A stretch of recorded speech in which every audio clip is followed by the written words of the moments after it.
নমস্কার, আমি অর্পিতা। শুরু করছি পলিটিক্স। শিরোনামে এবার সুদর্শন সাংসদ রাঘব চাড্ডা রাজ্যসভায় দাঁড়িয়ে চাড্ডা চমকে দেওয়ার মতো এক প্রস্তাব দিয়েছেন। এই প্রস্তাব যদি গৃহীত হয়, দেশের সংসদীয় রাজনীতিতে বিপ্লব ঘটে যাবে।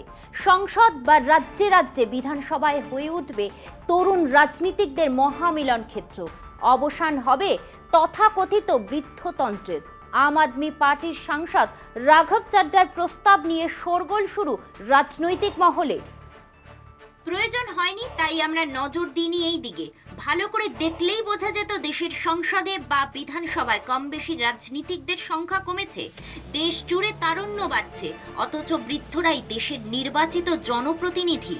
পরিস্থিতির বদল ঘটাতে আপ সাংসদ রাঘব চাড্ডার প্রস্তাব, লোকসভা এবং বিধানসভা ভোটে লড়াই করার বয়সের মাপকাঠি আরও কমানো হোক। একই সঙ্গে চাড্ডা বুঝিয়েছেন কেন তিনি এই প্রস্তাব দিয়েছেন। বৃহস্পতিবার রাজ্যসভায় পরিসংখ্যান তুলে ধরে এই আপ সাংসদ বোঝাতে চাইলেন কিভাবে সময়ের সঙ্গে পাল্লা দিয়ে তুলনায় স্বল্প বয়সী রাজনীতিকদের সংখ্যা ক্রমেই কমে যাচ্ছে লোকসভায় ও বিধানসভায়। फर्स्ट लोकसभा जब इस देश की चुनी गई थी, जब देश आजाद हुआ, पहली बार लोकसभा का चुनाव हुआ, तो उस लोकसभा में 26% लोग 40 साल से कम आयु के थे। और अभी 17वीं लोकसभा जो अभी 2-2.5 महीने पहले समाप्त हुई, उस लोकसभा में मात्र 12% लोग 40 साल से कम आयु के थे। तो जैसे जैसे देश जवान हो रहा है, हमारे चुने हुए प्रतिनिधि उस जवानी से काफी दूर होते जा रहे हैं। We are a young country with old politicians, we must aspire to become a young country with young politicians. और ये क्यों हो रहा है सर? আইনসভায় তরুণ রাজনীতিকেরা যাতে আরো বেশি সংখ্যায় আসতে পারে, সেজন্য ভোটে দাঁড়ানোর ন্যূনতম বয়স কমানোর প্রস্তাব দেন রাঘব চাড্ডা। বর্তমান চালু আইনে লোকসভা ভোটে প্রার্থী হতে গেলে 25 বছর বয়স হওয়া দরকার। সেই সীমা হ্রাস করে 21 বছর করার দাবিও তোলেন চাড্ডা। আপ সাংসদ রাঘব চাড্ডা রাজ্যসভায় তাঁর বক্তব্যে বলেছেন, পরিসংখ্যা বলছে ভারতবর্ষের গড় বয়স 29। দেশের মোট জনসংখ্যার 65% বয়স 35 বছরের নিচে, 50%-এরও বেশি মানুষের বয়স 25 বছরের কম। পরিসংখ্যান তুলে ধরে চাড্ডা বলেন, দেশের প্রথম লোকসভায় 26% সাংসদদের বয়স ছিল 40 বছরের কম। সপ্তদশ লোকসভায় তা কমে হয়েছে মাত্র 12%। দেশের যুব প্রজন্ম বাড়ছে, কিন্তু তুলনায় বৃদ্ধরাই দেশের জনপ্রতিনিধি নির্বাচিত হচ্ছেন। দেশের লোকসভা বা বিধানসভা ভোটে লড়াই করার জন্য বয়সের মাপকাঠি আরও কমানোর দাবি তুলে রাঘব চাড্ডা শোরগোল ফেলে দিয়েছেন। একই সঙ্গে বলেছেন, দেশের রাজনীতিতে শুধুই প্রবীণরা থাকুক তা তিনি একেবারেই চান না। দেশের তরুণ জনপ্রতিনিধিদের সংখ্যা কেন ক্রমেই কমছে তার কারণ ব্যাখ্যা করতেও চেষ্টা করেন এই আপ সাংসদ। তার ব্যাখ্যা, এখনো এদেশের রাজনীতি একটি খারাপ পেশা হিসাবে চিহ্নিত। इसलिए हो रहा है क्योंकि politics is considered to be a bad profession.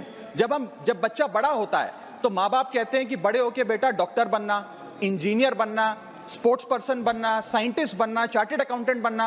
कोई ये नहीं कहता कि बड़ा होके नेता बनना, राजनीति में जाना। तो मुझे लगता है कि आज हमें युवाओं को इंसेंटिवाइज करने की जरूरत है ताकि वो भारत की मुख्य धारा की राजनीति में आएं। চাড্ডার প্রস্তাব, তরুণেরা আরো বেশি সংখ্যায় মূল স্রোতের রাজনীতিতে আসুক। সেজন্য লোকসভা ও বিধানসভা ভোটে প্রার্থী হওয়ার বয়স 25 থেকে কমিয়ে 21 করা হোক। और मेरे आपके माध्यम से निवेदन है भारत सरकार से कि इस देश में चुनाव लड़ने की उम्र 25 साल है। आप लोकसभा का चुनाव हो या विधानसभा का चुनाव हो, वो चुनाव लड़ने के लिए आपकी कम से कम उम्र 25 साल होनी चाहिए। मैं आपके माध्यम से ये सरकार से निवेदन करना चाहता हूं कि सरकार उस उम्र को 25 से घटाकर 21 साल करे और 21 साल का युवा हमारी मुख्य धारा की राजनीति में अगर आना चाहता है, चुनाव लड़ना चाहता है, तो उसे अनुमति मिलनी चाहिए। কিছুদিন আগে একবার খবরের শিরোনামে এসেছিলেন এই রাঘব চাড্ডা, যেদিন তিনি বিয়ে করেছিলেন বলিউড অভিনেত্রী পরিণীতি চোপড়াকে। তারপর এবার আবার শিরোনামে চাড্ডা, লোকসভা ও বিধানসভা ভোটে প্রার্থী হওয়ার বয়স 25 থেকে কমিয়ে 21 করা হোক। দাবিতে রাজ্যসভা গরম করে দিলেন রাঘব। এই প্রস্তাবের ভবিষ্যৎ কি হয় সেটাই এখন দেখার। এখন সময় একটা বিরতির। ফিরছি বিরতি নিয়ে, সঙ্গে থাকুন। মোদী সরকারের বিরুদ্ধে সলতেটা পাকিয়েছিলেন কেন্দ্রের এক গুরুত্বপূর্ণ মন্ত্রী। তাতে আগুন ধরালেন বাংলার মুখ্যমন্ত্রী মমতা বন্দ্যোপাধ্যায়। এবং শুধু অগ্নিসংযোগই নয়, তেজ ও তাপে যাতে ঘাটতি না থাকে তার জন্য দলীয় সাংসদদের অল আউট যাওয়ারও নির্দেশ দিয়েছেন তৃণমূল নেত্রী। স্বাস্থ্য বীমা ও জীবন বীমার প্রিমিয়াম থেকে জিএসটি প্রত্যাহারের আর্জি জানিয়ে অর্থমন্ত্রীকে লেখা সড়কমন্ত্রীর চিঠি প্রকাশ্যে আসতেই কেন্দ্রকে বিদ্ধে রাজনীতির মাঠে নেমে পড়ে বিরোধীরা। এবার এই চিঠিকেই হাতিয়ার করে সংসদে ঝাঁঝ বাড়াতে চাইছে রাজ্যের শাসক দল। অনিশ্চিত জীবনে সুরাহা খুঁজতেই বহু মানুষ খেয়ে না খেয়ে জীবন বীমা কিংবা স্বাস্থ্য বীমার টাকা জমা করেন। যত দিন যাচ্ছে সাধারণ মানুষের মধ্যে এই প্রবণতা বাড়ছে। তারই সুযোগ নিয়ে বীমার প্রিমিয়ামের ওপরে 18% জিএসটি চাপায় কেন্দ্রের বিজেপি সরকার। গোদের ওপর বিস্ফোরার মতো সেই বীমা জিএসটির চাপে নাভিশ্বাস হয়ে ওঠে আমজনতার। সিদ্ধান্তের বদল চেয়ে সরকারি ও বেসরকারি বীমা এজেন্ট ও কর্মী সংগঠনগুলি বিভিন্ন সময় কেন্দ্রের কাছে আবেদন জানালেও তা ধোপে টেকেনি।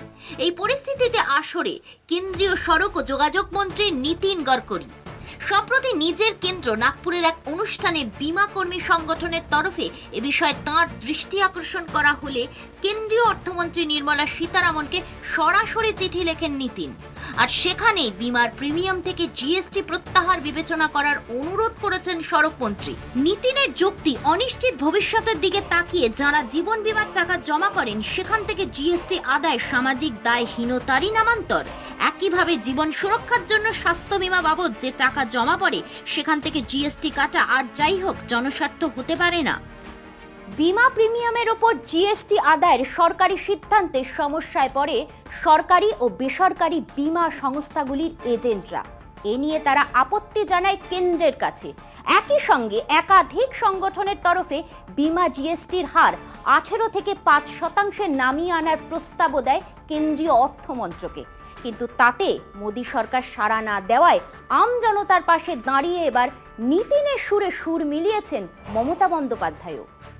সাধারণ মানুষের বিরুদ্ধে যায় এমন সব প্রকল্পের বিরোধিতা করার বরাবরের স্বভাব এ রাজ্যের মুখ্যমন্ত্রী মমতা বন্দ্যোপাধ্যায়ের।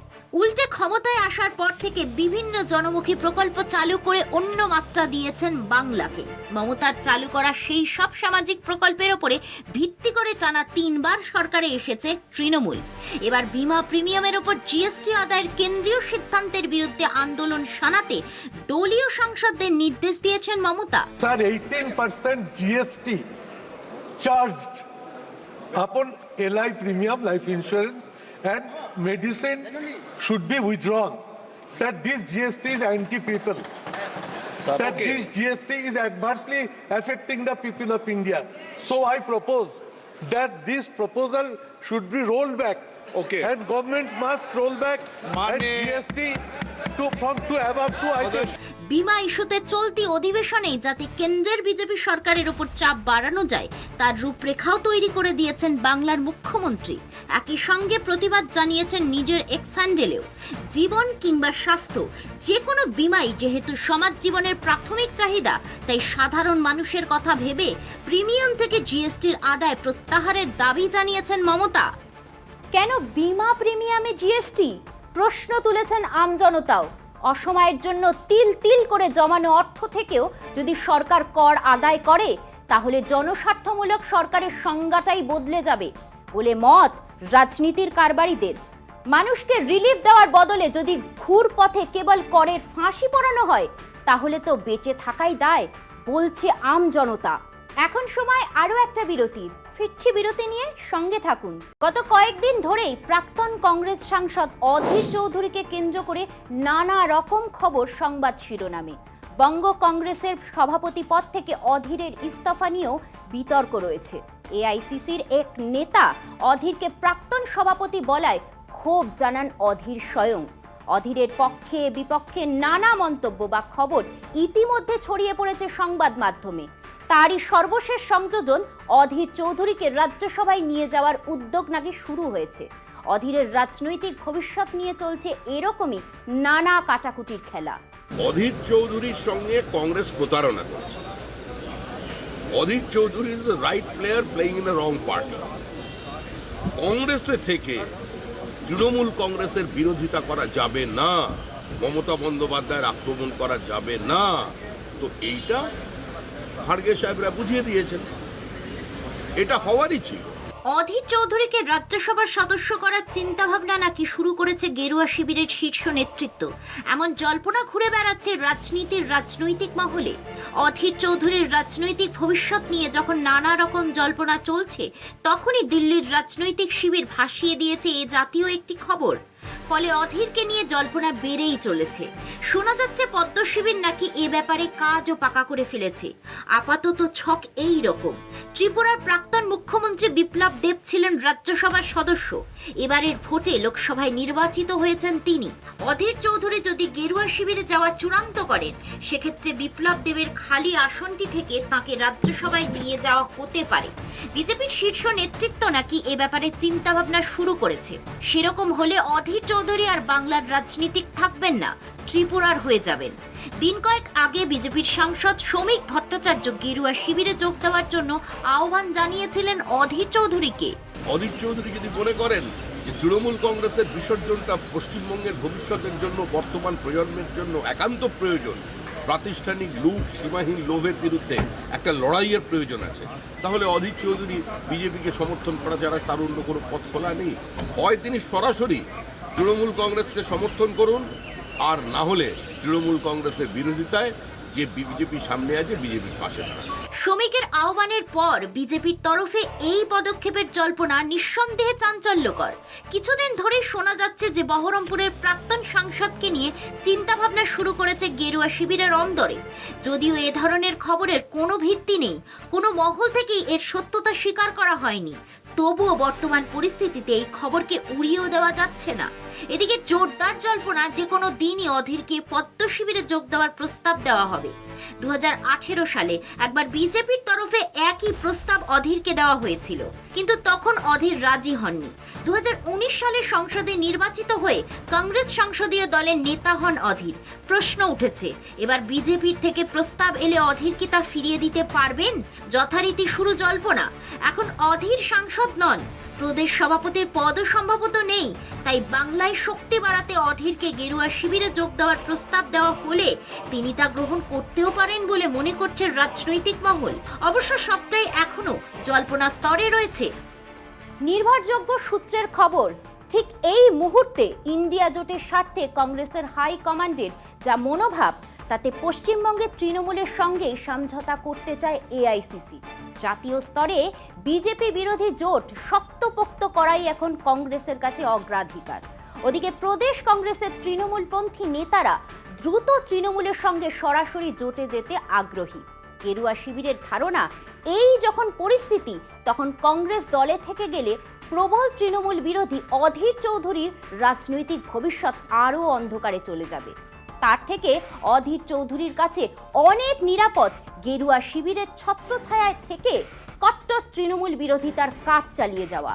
পলিটিক্স আজ এই পর্যন্তই। দেখতে থাকুন কলকাতা টিভি, রাত দিন 7 দিন।